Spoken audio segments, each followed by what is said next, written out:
नमस्कार दोस्तों, star IQ में आप सभी का बहुत बहुत स्वागत है। आज 27 मई और 27 मई 2021 के हरियाणा करंट अफेयर इस वीडियो में हम लोग जानने वाले हैं। आप सभी से मैं सबसे पहले माफ़ी मांगना चाहूँगा कि आज का वीडियो आप लोगों को थोड़ा लेट प्रोवाइड करवा पा रहा हूँ। दिन भर आउट ऑफ स्टेशन होने की वजह से और अति ज़रूरी काम होने की वजह से आज का वीडियो थोड़ा सा शॉर्ट है, पर कोई बात नहीं है, उतना ही मीनिंगफुल है जितना हर बार हुआ करता है। स्टार आईक्यू पे आप लोग जो है पहली बार पहुंचे हैं तो इस चैनल को सब्सक्राइब जरूर कर लीजिएगा। कल से आप लोगों को प्रॉपर वही टाइम सुबह के टाइम पे ही वीडियो देने का प्रयास करूंगा। अगर आप लोगों ने अभी तक जो है इस चैनल के अलावा मेरा टेलीग्राम चैनल जो है उसे ज्वाइन नहीं किया है, स्टार आईक्यू एजुकेशन, उसे भी ज्वाइन कर लीजिएगा। अनअकैडमी पे पढ़ना चाहते हैं तो डिस्क्रिप्शन बॉक्स में दिए गए प्रोफाइल लिंक पे क्लिक कीजिएगा और मेरी सभी क्लासेस का नोटिफिकेशन वहां से पा सकते हैं। सभी क्लासेस को फ्री में देखने के लिए स्टार आईक्यू अनलॉक कोड है, आप लोग उसे भी यूज कर सकते हैं।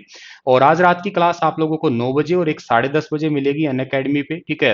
ये दोनों ही क्लास एनसीईआरटी क्लास 8th की है। 9 बजे वाली क्लास साइंस की है, 10:30 बजे वाली क्लास हिस्ट्री की होगी, चैप्टर वाइज एमसीक्यू की। चलिए, कल आपसे सवाल पूछा था, उसका सही जवाब क्या हुआ कि हरियाणा स्वास्थ्य सेवाएं विभाग की महानिदेशक ने मीडिया प्रतिनिधियों से टीबी रोग को जड़ से खत्म करने के लिए झोपड़पट्टी, ईंट भट्टे और मजदूर कॉलोनियों व जिला जेल पर फोकस करने के लिए अनुरोध किया है। तो इस विभाग की महानिदेशक कौन है, ये मैंने आपसे पूछा था। उसका सही जवाब था डॉक्टर वीना सिंह, यानी कि बी ऑप्शन इसका बिल्कुल अप्रोप्रिएट और बिल्कुल ओके था। आज का पहला क्वेश्चन पढ़िएगा जो कि अति जरूरी है और आने वाले किसी भी पेपर के लिए आपको बहुत ही ज्यादा इंपॉर्टेंट क्वेश्चन देखने को मिलेगा। ये विधानसभा में पारित संपत्ति क्षति वसूली विधेयक 2021 पर किस राज्य के राज्यपाल ने मोहर लगा दी है। देखिएगा, आप लोगों ने थोड़े टाइम पहले विधानसभा के अंदर इसे पारित हुआ समझा था या सुना था कि कोई उपद्रवी, मान लेते हैं कोई आंदोलन होता है, इसके एग्जाम्पल लेते हैं ताकि जल्दी समझ में आएगा। जैसे आप लोगों ने रामपाल गिरफ्तारी का मामला सुना होगा या आप लोगों ने डेरा सच्चा सौदा वाला मामला भी सुना होगा। उस दौरान आप लोगों ने आंदोलन नहीं देखे थे, उस दौरान आप लोगों ने बहुत सारी हिंसा देखी थी और उसमें सरकारी प्रॉपर्टी का तो नुकसान हुआ ही था के साथ में किसी की निजी प्रॉपर्टी, हजारों करोड़ की प्रॉपर्टी का नुकसान हो गया था।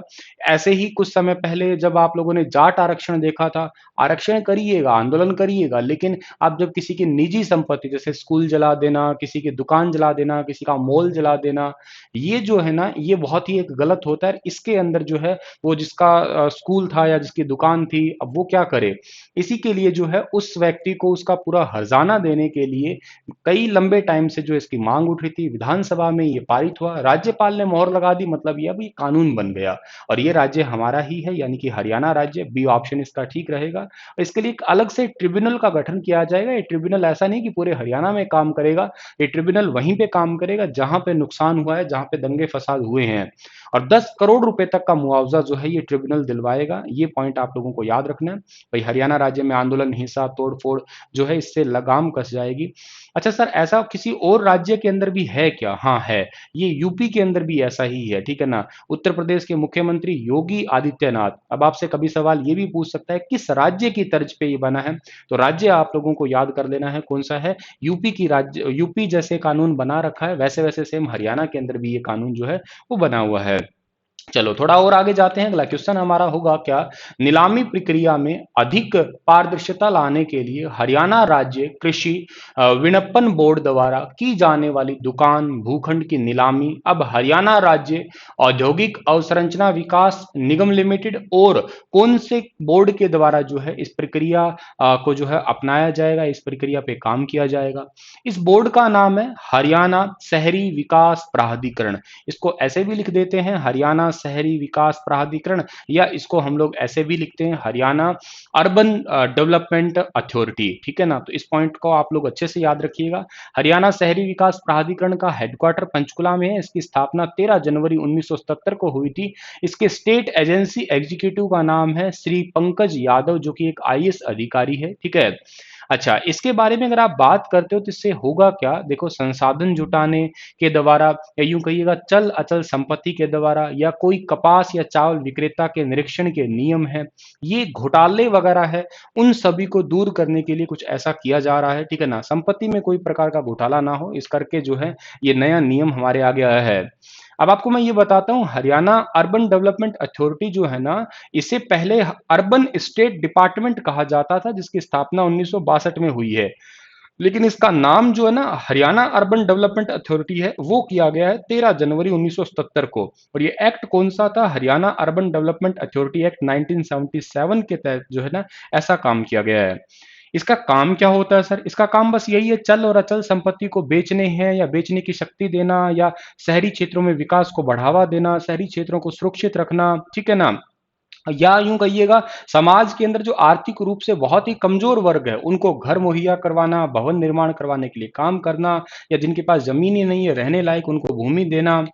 इसका हमेशा चेयरमैन होता है मिनिस्टर। कौन सा? टाउन एंड कंट्री प्लानिंग वाला। अभी वर्तमान में ये डिपार्टमेंट किसके पास में है? हरियाणा के सीएम के पास में है। तो इसके जो ये डिपार्टमेंट अब चेयरपर्सन के रूप में अगर किसी के अंदर आता है, तो हमारे मुख्यमंत्री जी के ही आता है।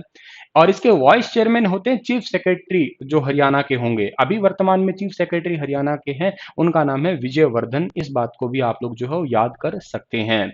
अभी इसकी रिसेंटली बैठक हुई थी 26 मई को, उसी बैठक में जो है ये निर्णय लिया गया है, ठीक है। अगला क्वेश्चन है कि किस जिले के कल्पना चावला मेडिकल कॉलेज में मुख्यमंत्री ने गंभीर कोविड मरीजों के इलाज के लिए इक्मो यानी कि एक्स्ट्रा कॉर्पोनल मेम्ब्रेन ऑक्सीजनरेशन, ठीक है, इस मशीन को 10 एएमटी अतिरिक्त मेडिकल जो ऑक्सीजन भंडारण है, मैट्रिक टन है, ठीक है ना, एमटी है सॉरी, ठीक है, मैट्रिक टन अतिरिक्त मेडिकल ऑक्सीजन भंडारण टैंक एवं शहर में साफ सफाई के लिए जेटिंग कम मशीन का लोकार्पण किया है। देखिएगा, तीन चीजें यहाँ पे दिख रही है। मैं आपको इन तीनों का बताऊं तो ये मुख्यमंत्री जी ने 1 करोड़ 33 लाख रुपए की परियोजना है टोटल। ये 1 करोड़ 33 लाख की परियोजना में क्या क्या चीजें हैं? पहली चीज तो है आपका इक्मो, ठीक है ना, ये एक मशीन है। अब ये कहोगे सर आपकी ये क्या मशीन है बताइएगा, ठीक है ना, मतलब इस मशीन का काम देखिए क्या होता है। इक्मो मशीन है, आईसीयू वेंटिलेटर के उपयोग के बाद में जो गंभीर कोविड पेशेंट होते हैं, बहुत ही सीवियर कंडीशन में चले जाते हैं, उनके लिए यूज में लाने वाली मशीन होती है ये। और इसमें क्या होता है, जो भी पेशेंट होता है उनको एक आर्टिफिशियल लंग्स के रूप में काम करवाने का होता है। इसका, इस मशीन का काम होता है कि उसके जो लंग्स है वो काम ना करे, हम मशीन ही जो है लंग्स बन जाएगी। इससे क्या होता है कि अगर फेफड़े 2-3 दिन के लिए अगर काम नहीं भी करेंगे, तो 2-3 दिन काम नहीं करेंगे तो उनको आराम मिल जाएगा और वो फिर जल्दी ठीक हो सकते हैं। वरना फेफड़े काम भी करेंगे और के साथ में जो है वो बीमार भी हैं। मतलब मान लेते हैं कोई आदमी बीमार हो जाए, तो 2-3 दिन रुक जाए, आराम कर ले, तो वो ठीक हो सकता है। तो मतलब ये फेफड़ों को आराम करने के लिए यूं एक सीधी लाइन में इतना ही है कि आर्टिफिशियल लंग्स है ये एक मशीन, और कुछ नहीं है। दूसरी चीज है कि 10 एमटी यानी कि 10 metric ton extra medical oxygen जो है इसको भंडारण मिलेगा, मतलब एक्स्ट्रा ऑक्सीजन मिलेगी इतनी। और साफ सफाई के लिए जेटिंग कम सेक्शन मशीन का भी लॉन्च किया है। ये 1 करोड़ से भी ज्यादा की परियोजना है टोटल, ठीक है ना, 1 करोड़ 33 लाख रुपए की परियोजना। और 21 जिले में है, करनाल में जो है इसे लॉन्च की गई है, याद रखिएगा आप लोग इस पॉइंट को। अच्छा, अब करनाल में इस परियोजना को लॉन्च किया गया, तो आपको मैप में करनाल को देखना होगा, ठीक है ना। आप करनाल को मैप में देखिए, इसको धान का कटोरा कहते हैं, पेरिस ऑफ हरियाणा कहते हैं, नवीनतम पद्धति से बसाया गया शहर कहते हैं, कर्ण नगरी कहते हैं, एग्रो हब के नाम से पुकारते हैं। वैसे तो इसकी स्थापना महाभारत के समय राजा कर्ण के द्वारा की गई थी, उसी वजह से इसका नाम करनाल पड़ा। और एक बहुत ही महत्वपूर्ण 1739 का जो है ना, इसमें नादिर शाह ने मोहम्मद शाह को हरा के अपने कब्जे में किया था। इस करनाल के अंदर एक तरावड़ी पड़ता है, आप लोगों ने सुना है तरावड़ी, और तरावड़ी पुलिस स्टेशन हरियाणा का सबसे बेस्ट पुलिस स्टेशन है। ये थोड़े दिन पहले ही मैंने आपको पढ़ाया था। इस तरावड़ी में 1191 और 1192 के दो बहुत ही फेमस युद्ध हुए हैं पृथ्वीराज चौहान और गौरी के बीच में। पहले में चौहान जीता, दूसरे में गौरी जीता, ठीक है ना।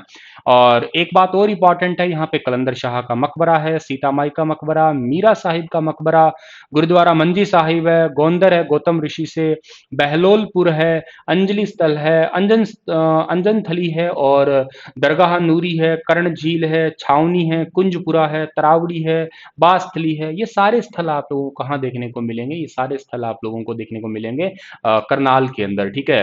अब करनाल की बात और भी कर सकते हो आप, राष्ट्रीय डेयरी अनुसंधान संस्थान की वजह से भी, गेहूं अनुसंधान संस्थान की वजह से भी, केंद्रीय मृदा लवणता अनुसंधान संस्थान भी है, पशु अनुवांशिकी संस्थान भी है, और राष्ट्रीय भारतीय कृषि अनुसंधान संस्थान भी है। तो ये सारे अगर आपसे पूछा जाए इनका हेडक्वार्टर कहाँ पे है, तो इनका हेडक्वार्टर या ये है कहाँ पे हरियाणा में, तो आपका जिक्र क्या रहेगा? करनाल का रहने वाला है। हरियाणा के चिकित्सा शिक्षा एवं अनुसंधान मंत्री इनका नाम है अनिल विज। मतलब हरियाणा के जो है चिकित्सा शिक्षा का मतलब है आपके जो मेडिकल एजुकेशन कहिए आप लोग, या स्वास्थ्य मंत्री कह दीजिएगा चलेगा।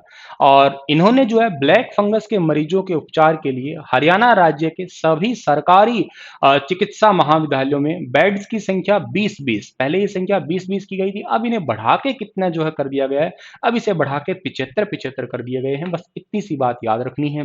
ब्लैक फंगस के लिए जो है एमफोर्टेशन बी इंजेक्शन है वो काम में आता है। अभी रिसेंटली ब्लैक फंगस के अलावा जो है वो व्हाइट फंगस और के अलावा येलो फंगस, ये 3 प्रकार के फंगस जो बड़े पॉपुलर हो रहे हैं, जिसमें से ब्लैक फंगस जो है वो हरियाणा के अंदर काफ़ी बुरी तरीके से फैला हुआ है। हरियाणा राज्य भारत का पहला राज्य बना जिसने इसे नोटिफाइड डिजीज़ घोषित किया, और उसके बाद में राजस्थान ने इसे एपिडेमिक, तेलंगाना जो है इसने भी एपिडेमिक, तमिलनाडु ने भी एपिडेमिक और चंडीगढ़ ने भी एपिडेमिक जो है वो घोषित कर दिया है। चलिए अगला क्वेश्चन हमारा होगा कि हरियाणा सरकार ने निम्न में से किसे महिला एवं बाल विकास विभाग के निदेशक नियुक्त किया है? महिला एवं बाल विकास विभाग के निदेशक नियुक्त किया है, इनका नाम है श्रीमती हेमा शर्मा, जो आपको फोटो में दिखाई दे रही है।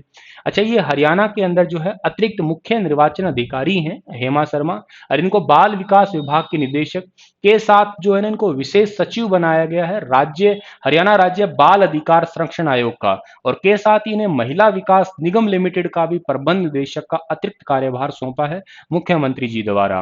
तो इतनी बात आप लोगों को प्यारे बच्चों याद रखनी है, और आज का लेक्चर इतना ही होगा। इसी पे मैं इस लेक्चर को एंड कर रहा हूं। कल से आप लोगों को प्रॉपर सुबह के टाइम पे जो है वो वीडियोस मिलने का प्रयास रहेगा। आप लोग मुझे इस क्वेश्चन का जवाब दीजिएगा, हरियाणा के किस जिले में मोनोक्लोनल एंटीबॉडी थेरेपी शुरू की गई है? पंचकुला, अंबाला, फरीदाबाद, रोहतक। थोड़ा सा विस्तार से बताइएगा ये किस प्रकार की थेरेपी होती है।